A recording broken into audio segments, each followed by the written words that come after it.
growing up, and even still to this day, I really enjoy the Focus on the Family audio dramas of Chronicles of Narnia, written by C.S. Lewis. I love the books, don't get me wrong, but I really, really love the audio dramas for a couple reasons. One, it's not just one voice. It's not like an audio book in the sense that it's just one voice and it's like a man trying to pretend to be a girl when like Lucy speaks or something, which I always found awkward. But it's got sound effects and different voice actors, and it's really, really well done. So if you haven't listened to it, go and spend the like $200 on the downloadable versions. Focus on the Family will appreciate this sponsorship. No, I'm kidding. But I really, really have enjoyed those books growing up, reading them even still to this day. They used to be available for free on YouTube, and I was very sad when the copyright police came in and took that down. But fortunately, I was able to listen to it all the way through before that happened when I was sick one year. One of my favorite books within the series is, I think it's the fifth book, The Voyage of the Dawn Treader, which follows Lucy and Edmund Pevensey, two of the main kind of siblings that we're introduced to in the second book, The Lion, the Witch, and the Wardrobe. Ooh, lots of feedback there. But then we're introduced to a new character, their cousin, Eustace, which Lewis was clever with his words and clever with his naming, because Eustace sort of sounds like useless. And when we're first introduced to Eustace, we soon discover that he is a little useless. You see, Eustace is a character who's very pessimistic, he's very skeptical, he's very critical, and in some instances, he's a big bully. And about halfway through the book, as we're journeying with Lucy and Edmund and useless Eustace, we find that they're on this boat called the Dawn Treader. Sorry, spoilers for those who haven't read the book. And they're on a voyage, hence the name, Voyage of the Dawn Treader. And they go through a storm, and their mast is broken. And so they stop on one of the nearby islands that they're kind of sailing, not through, past, there we go. They're sailing past, they stop by at one of these nearby islands to fix their ship, to take a little bit of a reprieve. And they're there for, a couple days, a couple weeks. And at one point, Eustace, who is very useless in this instance, but doesn't think he's useless, goes, "Oh man, I've just been doing so much work. You know, I deserve a nice break." And so he goes for a walk that turns into a hike through the forest or the jungle, whatever is on that island.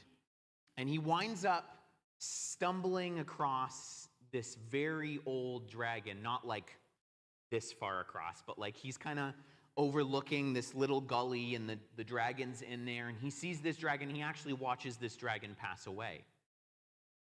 And Eustace goes up and he sees that the dragon's dead, but then what he notices is the dragon's cave. And he goes inside the cave, and he sees that the cave is full of gold and treasure, and he gets overwhelmed, as Lewis puts it, by his dragonish thoughts. And he winds up falling asleep on the dragon's hoard. A couple hours later, Eustace awakens, and going to the kind of nearby pond or pool of water, he looks and he sees that there's a dragon, not the old dragon that's beside him, but a new dragon reflecting back up at him. And again, Lewis puts it, because of his dragonish thoughts, he'd been turned into a dragon. But over the next few days, this useless Eustace, this Eustace who was pessimistic and selfish and a bit of a bully, we see becomes a dragon who is kind and thoughtful and caring. who in fact finds a new mast for the Dawn Treader. With this giant tree, he goes and he cuts down with, I don't know, his claws or his dragon tail, and he brings it back for them. And as the crew is beginning to prepare, now that they've done the repairs to their ship, beginning to prepare to leave, there's this brainstorming that happens because Eustace is no longer a 14-year-old boy. He's a 10-foot-long dragon. And they go, well, we can't leave him behind. And so they say, well, maybe he can sleep on the ship at night, and then during the day, he could fly alongside the ship. Could he swim? I don't know. What do we do? And one night, as they're resting and again about to prepare or about to leave in a couple days, Eustace, who's no longer selfish, thinks a very selfless thought. He realizes that he would become a burden to his friends and his crew. And so he decides to just wander off and let them leave. And so one night he does that. But then he's encountered by the great lion Aslan, who leads him to a pool of water, not the same pool that was by the dragon's den, but a different pool. And he asks Eustace, the dragon, to bathe and to begin to scratch off the scales. And so this is what Eustace does. He begins to scratch, and layer after layer after layer after layer comes off. But still there's more layers. And it gets to the point where Eustace says to Aslan, I can't go any deeper. It just sees it's just unending. And so Aslan says, okay, I'll try. And he takes his lion claws and rips every layer off of him. And out of the dragon's skin emerges that 13-year-old Eustace, who's no longer useless. He's been transformed into a new person. And over the rest of the story and even into the next one and the final one, we see a different sort of Eustace. When we come to our passage this morning, which was the same passage that was read to the children in Luke 8:26-38, what we see is this amazing story, this amazing passage. And it's actually part of a threefold story that we don't only see here in Luke 8, but we also see in Matthew 8 and Mark 5, which points out something to us. If the same story is repeated over multiple gospels, it means that there's something really cool happening there. And the different authors want the readers to recognize that and to listen in on this. It's part of this threefold story that goes like this. I won't read the whole thing. I'm going to just kind of summarize it for you. But if you're looking in your Bibles, what you'll see is the passage before this one is that famous story of Jesus calming the storm, right? He gets in the boat with his disciples. He goes into the water, the Sea of Galilee. He falls asleep because why wouldn't he? He's just been done preaching. He's had his Wesleyan hour nap in this boat. And this great storm comes up. And his disciples are scared and they're fearful because they can't do anything to stop the storm. And so they wake Jesus up and they say, Jesus, what are you doing? Why are you sleeping? There's this giant storm. Don't you care about us? Jesus kind of calls them out and is like, you fools. Don't you have faith? And calms the storm. Then after this passage that we're going to look at today is that other famous story where Jesus now has come back. They've gone from the area, the Gerasenes. Yeah, I don't really know how to pronounce it, but you have to say it with confidence. When you come to names that you don't know in the Bible, you just say it with confidence. That's what they teach you in seminary. There's a seminary trick. No. So they're crossing to the other side, and they come back to Galilee, and Jesus is walking through the crowd, right?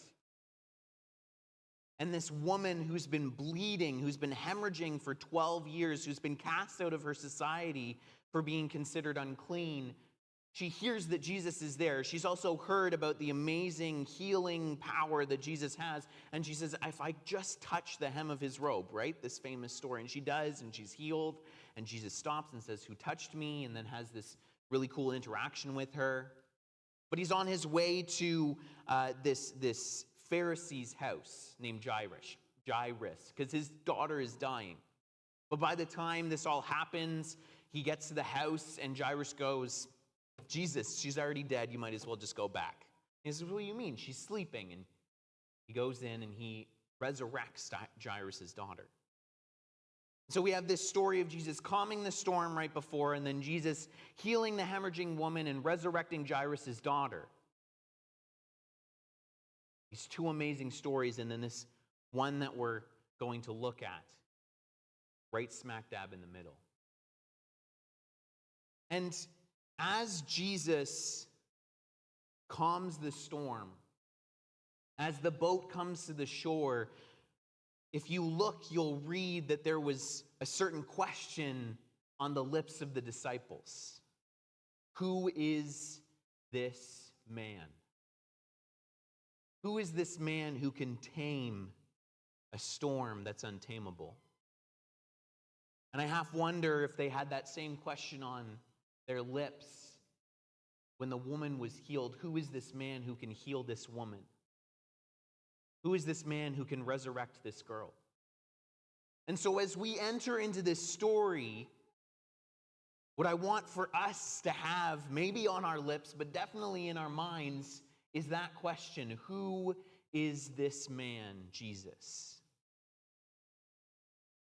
In verse 26, it opens up by saying, so they arrived in the region of Gerasenes, across the lake from Galilee. You see, this is an important point, because what's happening here is Luke is identifying to us that Jesus is now going from Jewish territory in Galilee over to what's considered Gentile territory, outside of Jewish territory. Jesus does this every once in a while. And what's very interesting as well is if you were to go and read the next few passages, what you'd discover is that Jesus begins to do ministry not just in Galilee, but his ministry begins to go outside of the Jewish circles, into the Gentile circles. His message, his gospel, God's kingdom is expanding outside of the regular borders. And what happens here is it says this demon-possessed man shows up. In fact, Luke puts it this way: as Jesus was climbing out of the boat, Jesus' feet hadn't even touched the ground, and this man is there. Why? Because the demon that's possessing this man realizes something's off here. Something's happened. Something's crazy. Someone is here who's, I feel like, isn't supposed to be here.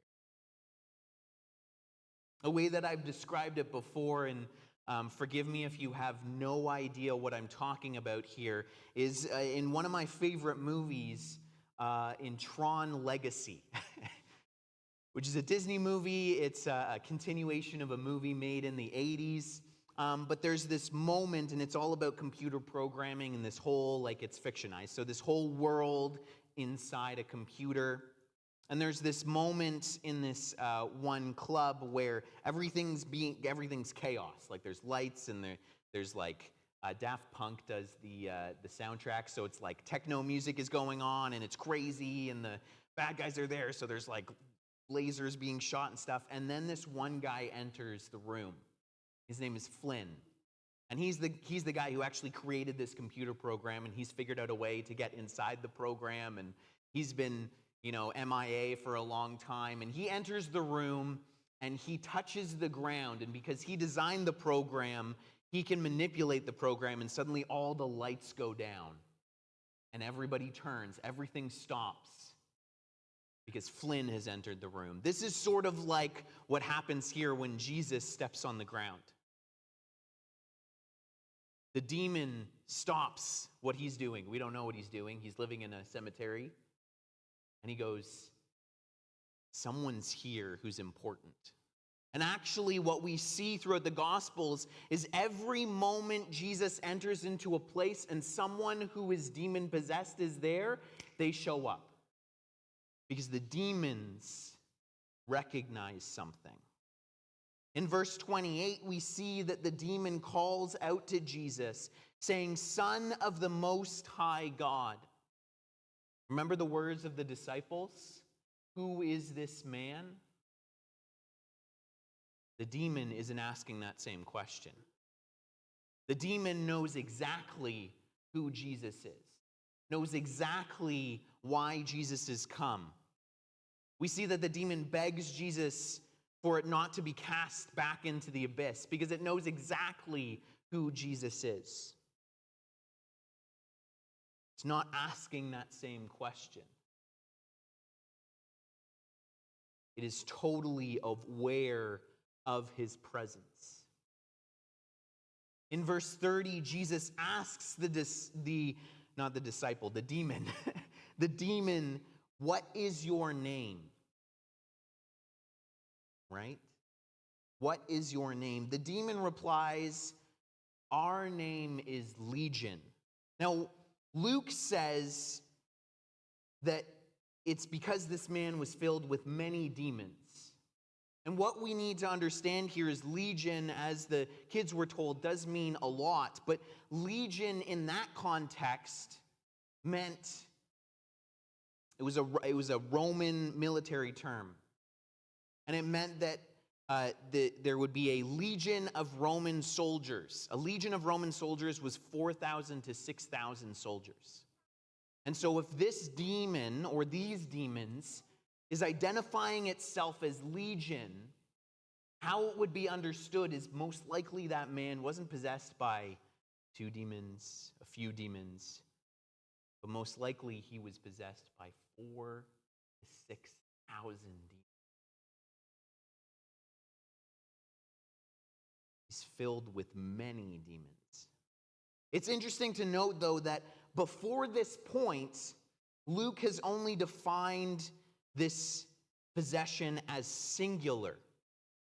But then after Jesus asks for its name, this possession is then referred to in the plural.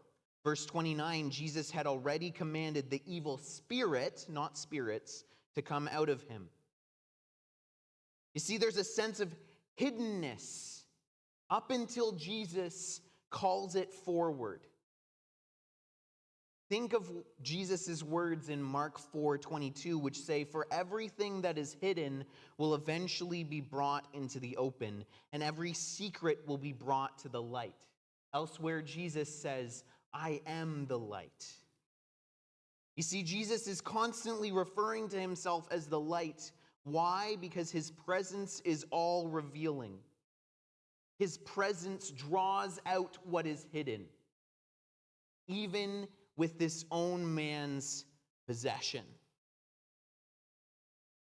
Jesus brings light to the chaos and the destruction and the darkness and the sin, not only in our lives, but in the world. Now, when Jesus casts this demon out, it says in verses 32 to 33 that they beg for him to go into this kind of herd of pigs, which also is an identifier that this isn't Jewish territory because Jews don't eat pigs. And these pigs were most likely being raised by local farmers for the nearby Roman establishment of soldiers. Roman soldiers really like bacon, is what this passage identifies for us. And so Jesus gives them permission and they run off the cliff. But don't get distracted by that. You know, a lot of the times we can sit there and we go, why did Jesus let that happen? You know, thinking about the economic stress that would cause, thinking about all these sorts of things. Why did Jesus let that happen? And we can get so off track with that question. What we should be focusing on is what Jesus has done, not to these pigs, but for this man. What we should be focusing on is the freeing power from the demonic possession of chaos and destruction in his life. In fact, we see there is an immediate and notable change in the man. And it's worth noting and focusing on this change. In verses 27, 28, and 29, we see that this man, while possessed, was naked, was screaming, and was out of control. But then in verse 35, after the exorcism, the man is described as clothed. Where he gets that clothes, we don't know. Listening to Jesus and completely calm. There is an immediate transition, an immediate transformation. In verses 35 to 37, it says that people rushed out to see what had happened. A crowd soon gathered around Jesus, and they saw the man who had been freed from the demons. He was sitting at Jesus' feet, again, fully clothed and perfectly sane. And they were all afraid. Then those who had seen what had happened told the others how the demon-possessed man had been healed, and all the people in the region of Gerasenes begged Jesus to go away and leave them alone, for a great wave of fear swept over them. It's a twofold fear that's happening here, right? Because the farmers are going, shoot, now we can't make our quota, what's going to happen, right? Because the pigs have just run off, and this crazy Jewish guy who showed up and let these demons go into these pigs just killed all of our income. What the heck, crazy Jewish guy, Jesus? But there's an even greater fear here that I want to identify. It's the fear of being accustomed to the chaos. You see, most likely for years, this man has been possessed. Most likely for years, this man has just become a part of the background scenery for the people who live there. And suddenly, things have changed. Suddenly, this man is no longer in the background, but he's right in front of their faces. You see, I half wonder if they went, we don't like this crazy Jewish Jesus guy changing the status quo in our lives. And it scares us what he's going to do next. Which makes me begin to ask the question, is there chaos? Is there destruction? Is there sin in our lives? In our families? In our communities? In our church? That we have begun to become so accustomed to that it just begins to become part of the background scenery. And when Jesus shows up and says, hey, this thing needs to change, this thing needs to be cast out, this thing literally needs to be thrown over a cliff, I find that sometimes we react not like the man, but like the townspeople. We can become afraid of the change that Jesus brings because we're so accustomed to the chaos. It doesn't feel like chaos. We're so accustomed to the destruction that it doesn't feel like destruction anymore. We're so accustomed to the sin that it doesn't really feel like sin anymore. But Jesus shows up and calls its name, draws it forward, brings light to it. And that can be scary and that can be uncomfortable. But that's the reality of what it means to let Jesus work in our lives.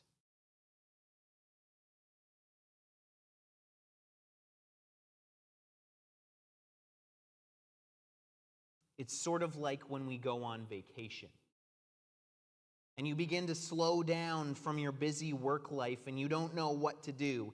It feels weird. not to be checking your email or phone for notification, or when you go to rest your head, it's flooded with all the things you would normally be doing. You are just so not used to having things to do. You've become normalized to the constant go, go, go, the constant rush, rush, rush. But when Jesus comes into our lives, he shines the light on the things we have normalized in our life. The unhealthy rhythms and patterns, the destructive habits and approaches. It can be uncomfortable and scary, like I said, and we can respond like the townspeople who had become accustomed to the chaos and destruction in their lives of this man and found him calm, clothed, and sitting at Jesus' feet. We, like them, can push Jesus away. It can be hard for us to let Jesus bring his peace to our chaos, bring his freedom to our slavery to destruction. But if we trust his love, then we can begin to experience the amazing joy of transformation in our own journeys, in our own stories, in our own lives. And then we have an amazing story to share with others. The last two verses of this passage are what N.T. Wright, who's a theologian, a commentator, and a previous bishop, calls the real point of the story. You see, Jesus is begged to leave by the townspeople because they're fearful of him, this twofold fear that we've just spent time talking about. They beg him to leave, and Jesus says, okay, I'll leave. And he goes to climb back in the boat, and then it says that as he's climbing back into the boat, this man begins to beg Jesus, let me follow you, let me come with you. Why? Because this amazing thing has happened in his life, and he goes, I want to be a part of this. And Jesus responds by saying no. Not what we've typically heard up until this point. Again, N.T. Wright's words on this bring even more clarity when he points out that this man, that he is one of those whom Jesus does not say, follow me in a literal sense. He is one of those to whom he said, go home and tell them. Having experienced the good news in action, he must now tell it himself. Is Jesus coming into your life? Has Jesus come into your life and allowed this amazing transforming power to happen, this amazing transformation, and instead is he telling you to go home and to share what he has done in your life?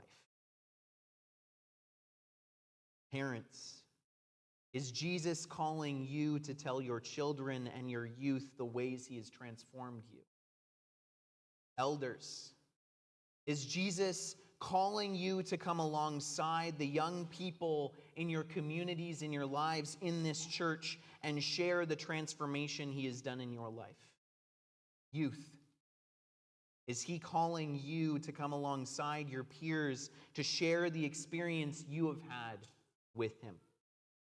Young adults, is he calling you to share with your coworkers, your fellow students, those you commute with, to share his transforming power that he has done in your life?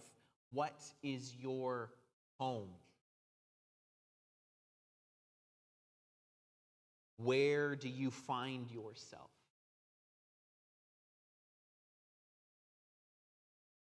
This man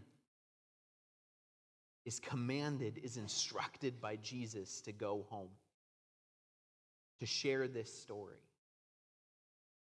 And it's interesting that Jesus tells him, go home and tell them what God has done for you. And unlike the disciples, he makes the connection. He connects the dots. And it says that he goes into the town and tells them everything Jesus had done for him.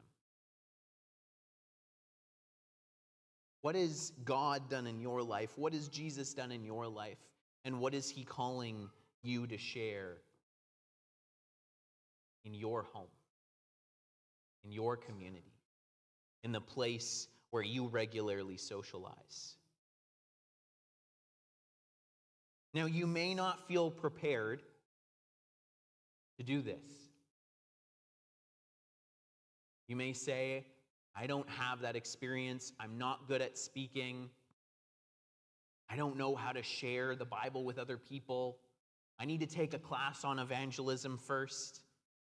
I need to go and take a Kingswood Learn program. But look at this man. Look at how much time he spent with Jesus. Not years, not weeks, not even days. Most likely a few hours. And Jesus goes, you have enough. I've worked in your life, and that's enough. That's the schooling I want for you. That's the lesson you've learned and I want you to share with others. So we come back to this question that's on the lips of the disciples that we have had sitting in the background, hopefully in our heads. Who is this man? The answer? This is the one who transforms chaos into order, destruction into peace, wanderers into those who are found. He is the one who calls us to share what he has done in our lives and around them. And so is he calling you to share? Is he calling you this morning? Has he been calling you to go home, to stop sitting at his feet? Sometimes we don't know how to share. Sometimes we don't know where to begin. We may hear this message and go, okay, he had a few hours. I don't need to go to school. I don't need to take a class on evangelism. I don't need to go to and do a Bible study, but I don't know where to begin. And hopefully all of you received a cue card. If you haven't, I would ask you to put up your hand, and I'm going to put those ushers on the spot again. And if you don't have a cue card, please put up your hand, and they'll get you a cue card while I'm explaining this. And so if you don't know where to begin, you've got this cue card, you've got a pencil. On one side, I want you to write this. I was. One side, I was. On the other side, I want you to write, I am through Jesus. I was on one side, I am through Jesus on the other side.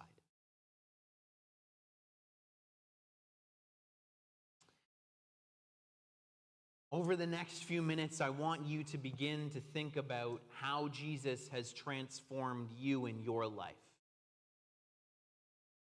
And I want you to write on the I was side the thing that he transformed you from. And on the other side, the through Jesus I am, the thing, the person, the work that he has transformed you or is transforming you into. Now, if you're sitting there going, I don't know, I still want to invite you to write those things down on that page. Now, if this man, this previously demon-possessed man who has no name, was here this morning partaking in this activity, he may write down, I was lost to my destruction and chaos. Through Jesus, I am at peace and found. Or I was shackled and through Jesus I was free. Or he might be super specific and say, I was demon-possessed and now through Jesus I'm not.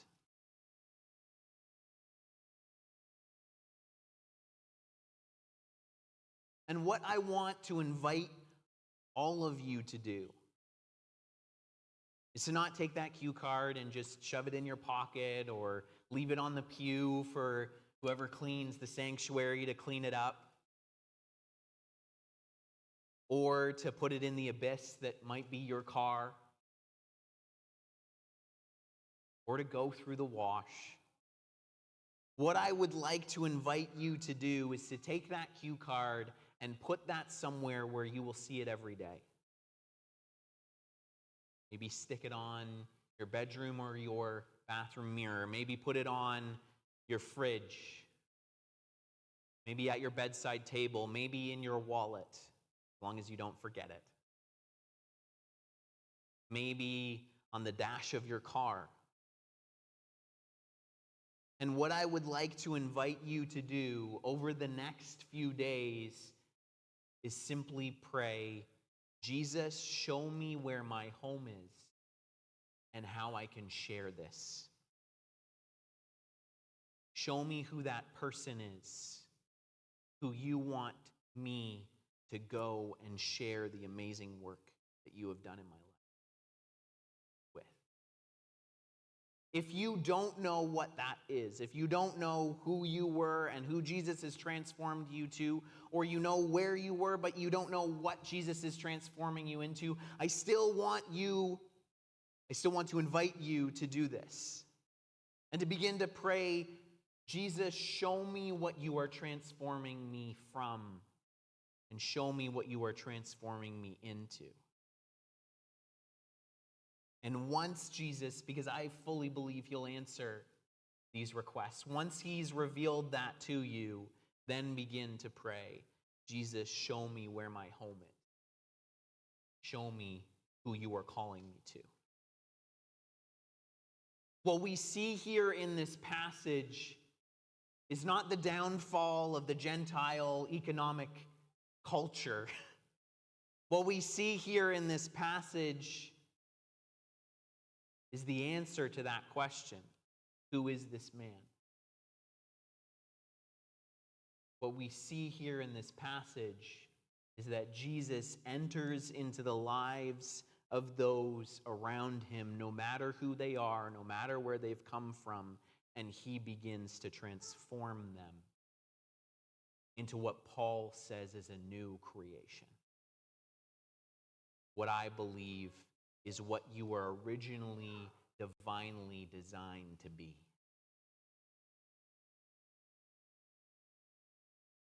And so we go from here this morning